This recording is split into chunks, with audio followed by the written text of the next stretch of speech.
Today we are here to talk about the 3 money models of success. You are here because you want to be filthy fucking rich. Hell yes to that. It is not only your birthright to be filthy fucking rich, but it is absolutely your responsibility. This is what money enables in your life. Freedom of time, freedom of choice, freedom of finances, freedom of, all of the different amazing things. Cosmic Money, the podcast. The strategy and energetics of 7-figure business. Hello, gorgeous beings, and welcome to today's Cosmic Money podcast. I'm your host, Sky Hanley, and today we are here to talk about the 3 money models of success. Oh my God, hell yes to that. Now, let's be really clear, all right? You're not here because you want to be broke. You wouldn't be listening to the Cosmic Money podcast if you were happy with bare minimum, just scraping by, barely even surviving kind of amounts of money. You are here because you want to be filthy fucking rich. Hell yes to that. Now, let's just clear something else up, seeing as we are here for Cosmic Money, right? You are allowed to be spiritual as fuck and banked as fuck too. Because let me tell you, the more wealth in the hands of good people means that the more good is going to happen in the world, all right? So it is not only your birthright to be filthy fucking rich, but it is absolutely your responsibility. Because if you are listening to this, let's just all assume that you are an amazing human being, put here on this planet, a mission soul building a missioned empire, all right? You are probably in some form of service industry or service business. How fucking lucky are we? We get to, go out there and help support and transform lives for a living. Fuck yes to that. Now, you are allowed to do that, to help people in whatever your vehicle may be and get paid to do so as well. Alrighty?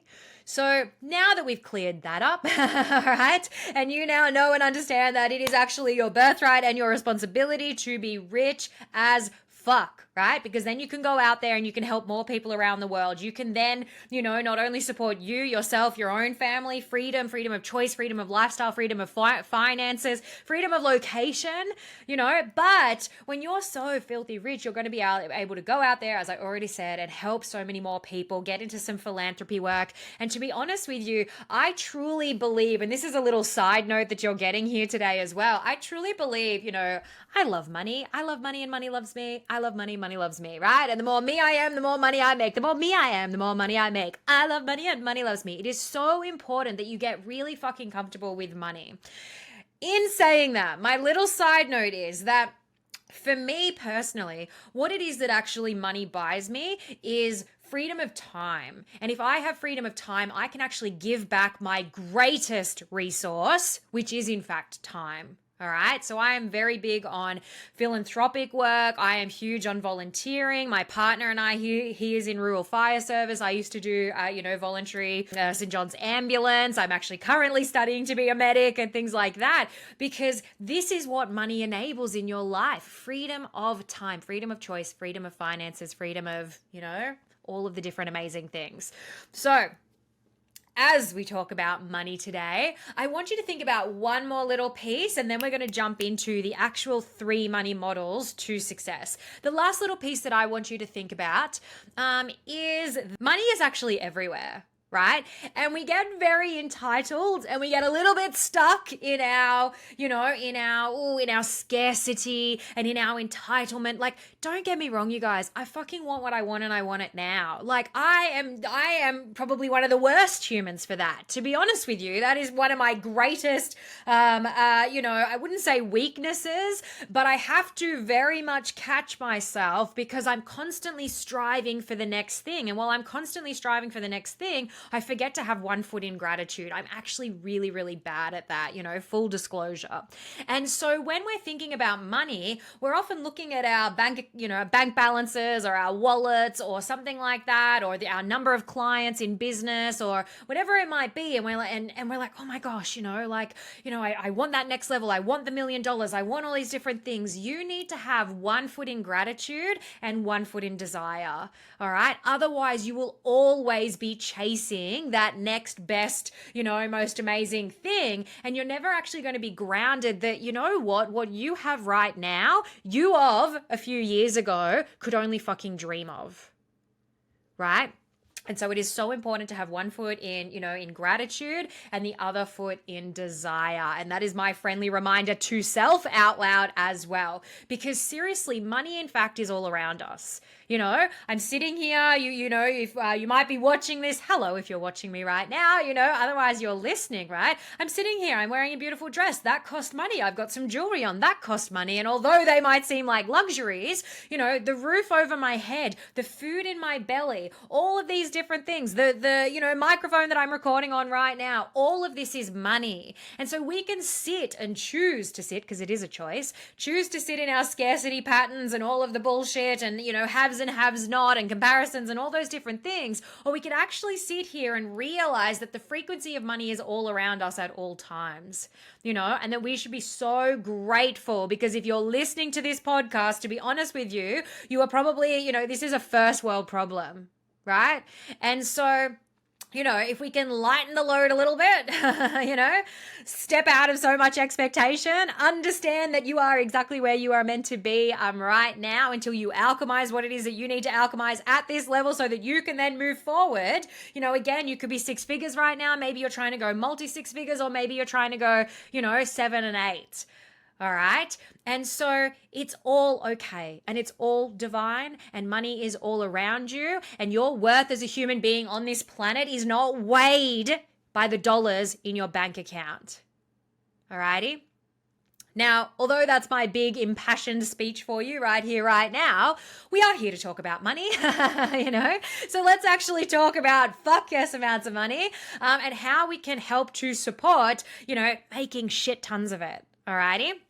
So the first money model of success that I want to tell you is actually kind of more of a lie. This is the big lie that is out there at the moment that you are being told right now, that is on repeat in the media and things like that. And the big lie is, I've spent my life obsessed with the strategy and energetics of 7-figure business. I've literally traveled the world trying to crack the code. And what I've found is that when you couple the pursuit of making massive amounts of money with the strategy and science of success, plus having a desire for significant impact and contribution, magic happens. That's why I created a free 21-day next level vortex money mission magic. Hell yes to that. This 21-day quantum business challenge is here to shift you into new timelines and realities. 21 days to quantum shift your impact, business, and your bank account. These carefully crafted and channeled tools are the exact things I've used to create a life beyond my wildest dreams, and I'm not done yet. If you're ready for incredible transformation now in all areas of your life, more money and financial freedom, freedom of time, freedom of lifestyle, freedom of choice, better, more connected relationships, greater levels of health, and simply calling in more magic into every single day, then these 21 days are going to blow your mind. 21 days of powerful universal, behavioral, and strategic tools to quantum shift your internal state so that you start to see massive changes in your external reality, bringing the metaphysical into the physical.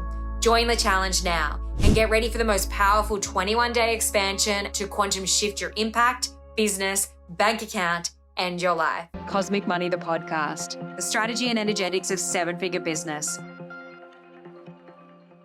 And the big lie is that right now the economy is bad. Oh, the economy is bad. It's not a great time to be in business. Consumers, consumership is down, and, clients are pinching their pennies, and there's a bit of uncertainty and things like that going on in the market. And while pieces of that might actually be true, as a whole, it really is just this big fear-mongering, scarcity tactic that is being portrayed right now. Because if you actually look at, the money sector, let's say, over like 100-year period of time, it's actually very normal for there to be peaks and troughs along that entire geographic, is geographic even the right word? Who knows? All right. Time and space. We're going with it, everyone. We're going with it. And so within any 100-year period, yeah, there are some of those peaks and troughs, and we could maybe well be in a little bit of a trough right now, but it isn't as doom and gloom as, as it's being made out to be. And why we know this is if we look back 100 years ago, when there was, in fact, a Great Depression, like in and around the wars and, think about what was happening then. Like masses of people had been dying and industries such as, weaponry and, manufacturing and things like that were kind of booming still though, right? And so in terms of humanity, we kind of went into this big dip, whereas there were industries that actually were booming throughout the Great Depression and thereafter. So if we look at that as a little bit of a litmus test to say, well, hey, even back then when all of this terrible stuff was happening around the world, there were still people out there making shit tons of money. And I'm not saying go into the weaponry business. And I'm just going to assume nobody listening to this podcast probably would be or is, right? But we can actually take some solace in the fact that there is opportunity out there, and there is opportunity out there right now. And to be an amazing entrepreneur, to be honest with you, one of the greatest characteristics that you could have is your adaptability. Now, I'm not saying go and blow up your entire business. What I want to teach you about right here is the economy, is the marketplace, and what area in which you should be targeting right now. So what we know to be true, all right, in terms of the big lie, is that there are three main positions, all right, that we can actually be in within the marketplace. Now, there is the bottom of the market, all right? And what we know to be true about times of economic uncertainty is the bottom of the market drops out. Let me tell you, as a business owner, as a philanthropist, as somebody who is in business acquisition as well. I've built out 3 amazing businesses of my own, right? Let me tell you, you do not want to be targeting the bottom of the market to begin with, all right? Some of you here right now may actually already be, targeting the bottom of the market, and you've never actually had it explained in these terms, and maybe you haven't realized until literally right now. Now, the characteristics of the bottom of the market might look like this. You find that your clients, you find that maybe you're resenting your clients a little bit, that they're really tough work, whatever industry you're in, they feel like they're really tough work. Their expectation is, they expect an arm and a leg in your firstborn child, alrighty? And, they complain, they don't prioritize whatever it is that, your business is in relation to, and all of those different things. They don't put their money where their mouth is. This is the nature of the bottom market. There is a reason that it is the bottom of the market, right?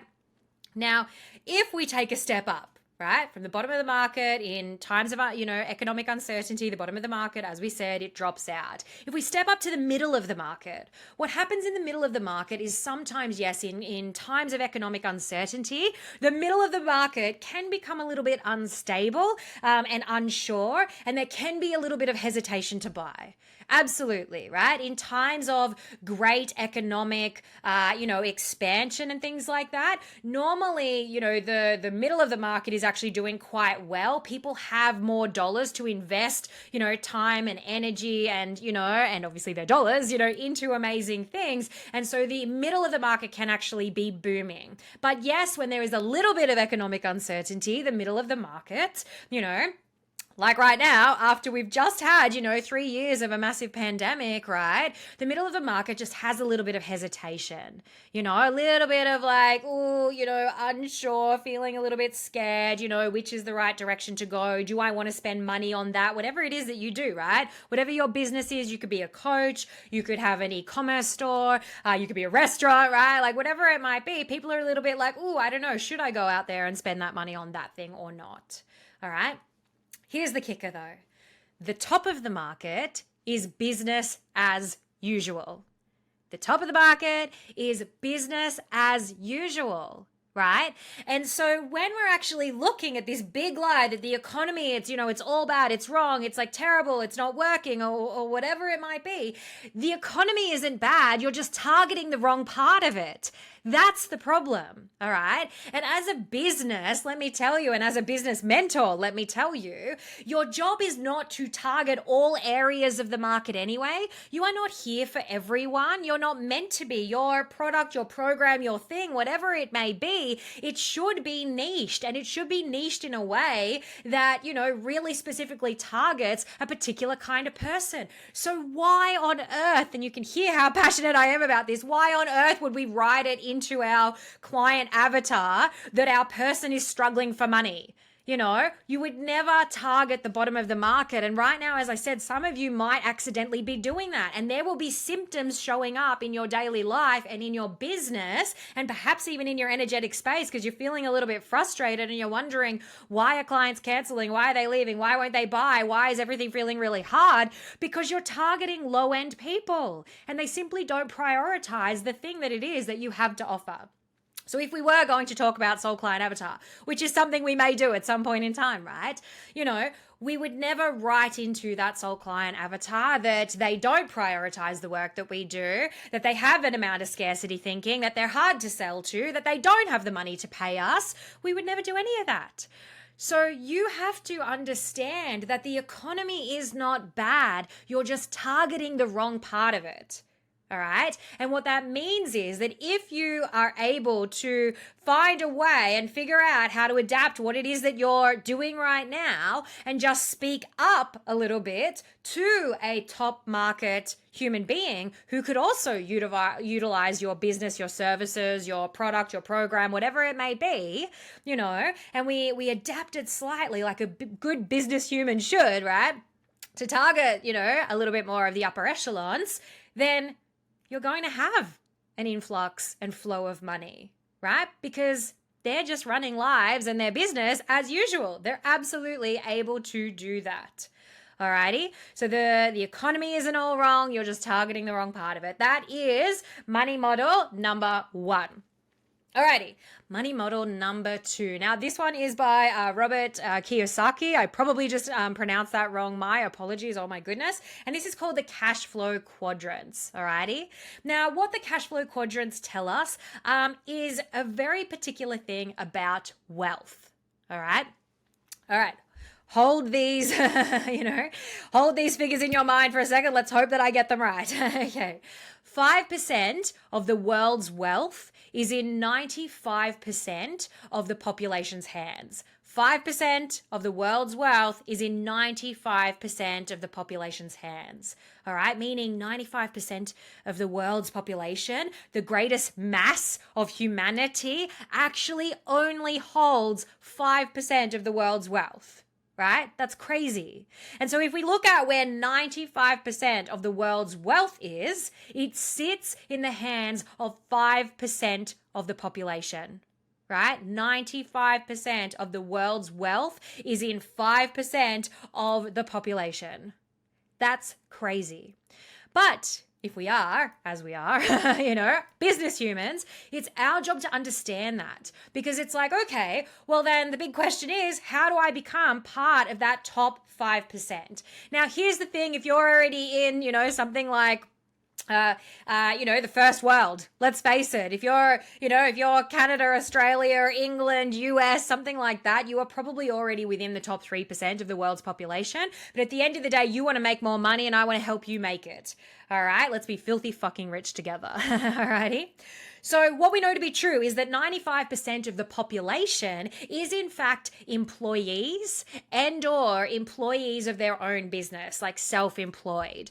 All right. Now, what that means is that you are, in fact, working not only on your business, but in your business. You're probably doing a lot of the service stuff. You might not even be paying yourself. You're probably still a sole trader or something like that. And some of you, again, listening to this right now, may actually be in that boat.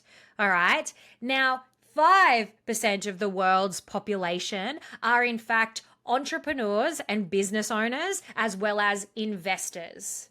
All right. And there is a difference in owning your own business and being self-employed by it, or a sole trader, and or, being an entrepreneur and business owner. All right. An entrepreneur and business owner absolutely, picks up their CEO crown, dusts that motherfucker off, puts it on their heads, and they keep going with resilience and resourcefulness. You're making decisions at an operational, organizational level. So it is very different. Potentially you would bring on team, because let me tell you, scalability and growth absolutely depends on your ability to, to duplicate and to leverage time, right? So you need team to be able to do that. Okay. And then there's investing. And we actually have an episode coming up. If you're watching these in order, we have an episode coming up with the amazing Lloyd, who is going to take us through, investments and all of those amazing things. His area of, crazy genius. So I'm super excited about that. But for right now, we're going to hang out in the entrepreneur, business owner, organizational, operational, CEO vicinity. All right. So 95% of the population owning 5% of the world's wealth are self-employed and or employees. All right. They are not making next level dream life amounts of money. So we need to figure out how to get you, if that's where you are, out of that, self-employed kind of mindset, wearing all of the hats, doing all of the things, right? And step you into something more CEO, managerial, director, like with team, scalability, growth, expansion, leverage, all of those different things, so that you too can then be part of the 5% who owns 95% of the world's wealth. Gorgeous being. It is truly my honor to have you here joining me on this co-created adventure through the strategy and energetics of seven-figure business. However it is that you landed here, whether we know each other personally or professionally, whether a friend shared this podcast with you as they thought you might get something out of it, or whether you stumbled across me by sheer accident or divine intervention, I want to thank you for being here, and I want to ask you a little favor.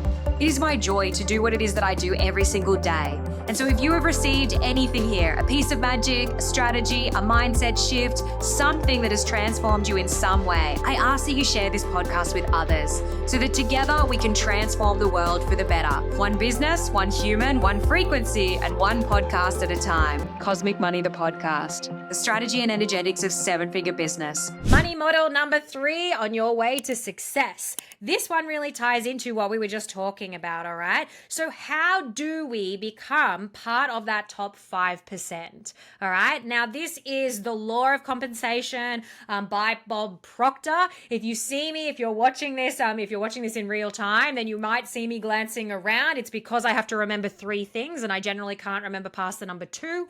So you just bear with me for a second. So the law of compensation says the amount of money you earn will always be in exact proportion to these 3 things. And I'm going to give you the 3 things right now. So the first one is the amount of money you earn will always be in exact proportion to the need for what it is that you do. Okay. Now there could be a rocket scientist, all right, and there could be a nurse. Now the rocket scientist, she, there is absolutely a need for what it is that she does, right? Like that is a very particular need, yes, and she's going to make, epic amounts of money in relation to like that, that job role, right? Because there is a need for us, on this planet, right? It's arguably to, there is a need for what it is that she's doing. Now, if we look at a male nurse, is there a need for us to have, a nurse? Absolutely. There is a need for what it is that he does. So that can't be the thing, because as we said, the law of compensation says the amount of money you will make is in exact proportion to these 3 things. All right. And yet when we weigh them up, there is absolutely a need for a rocket scientist and there is absolutely a need for a nurse. And yet those 2 job roles don't seem to get paid the same amount. So let's see what else is available to us to understand. So the second point of the law of compensation, the amount of money you earn will always be in exact proportion to your ability to do the job. All right. Your ability to do the job. Now, this amazing, rocket scientist, she studied for years, she's super intelligent, like she's amazing, like absolutely, like is her ability to do her job like, top notch. She could be the best rocket scientist in the world. So yes, absolutely. Best rocket scientist, no drama, absolutely. Her ability to do the job, second to none. All right. And then we look at the nurse and we're like, okay, like he's also really amazing at his job. Like he is second to none. He's studied, he's done, really amazing things, he's super caring and all this kind of stuff. So again, we see the law of compensation says the amount of money you earn will always be in exact proportion to the need for what you do. And both of these things, there's a need for a rocket scientist and there's a need for a nurse, and your ability to do those job roles, right? And yes, you could have an amazing rocket scientist, you could have an amazing nurse. So it can't be that either, all right? So the final law of compensation says the amount of money you earn will always be in exact proportion to the difficulty there is in replacing you. The difficulty there is in replacing you. Now, would you agree that if you have a rocket scientist who is at, the absolute prime of their game, do you think it would actually be quite difficult? Like how many rocket scientists, are out there? Maybe not that many, right? But then if we look at the nurse, how easy is it to replace nurses? I mean, look, don't get me wrong. Some people might argue that, that it's quite easy. Right? Or that it's quite difficult, it's quite difficult to replace, nurses or something like that. But the thing is, there are actually quite a lot of nurses out there, and there are often, quite a lot of people going into nursing and, in different frameworks, different kinds of nurses, stuff like that, right? So the law of compensation says the amount of money you will earn will always be in exact proportion to these three things: the need for what you do, your ability to do that job, and then the difficulty for which it is to replace you. So what does the law of compensation actually teach us? The law of compensation teaches us that in fact, you need to become irreplaceable. All right. In whatever it is that you do, you are, you could be a business owner. You might be a coach of some kind. You could have an e-commerce store. You could have a restaurant. I don't mind, whatever your vehicle is, right? You've landed here for a reason. And you have to understand that there needs to be a need for what you do because you need to be marketable, to ensure that you have long-term scalability and growth, that you need to be able to do it with integrity and at a particular level of ability, to ensure your long-term scalability and growth. But in fact, that if you want a differentiator as to why it is that you're going to be successful and how much you are actually then able to charge, for your product or service, then it needs to be difficult to be able to replace what it is that you actually do. So if you want to get paid more money, then you need to become irreplaceable. All right. And so they're the three money models of success. The big lie that the economy, is bad, and the economy isn't bad. The thing is, you're just targeting the wrong part of it. And so if you want to make more money, then you need to find a way to upmarket, to the top people who are already business as usual and have the money to spend and are more than happy to do so. The second money model of success is the cash flow quadrants, which says that we need to become part of the top 5%, yes, of the population who own 95% of the world's wealth. Hell yes to that. And one of the ways, as we learn in money model number 3, that we are able to do that is having an understanding of the 3 laws of compensation saying, as a whole, that we need to become irreplaceable, regardless of what your, flavor is, regardless of your vehicle, you need to be irreplaceable out there in the marketplace.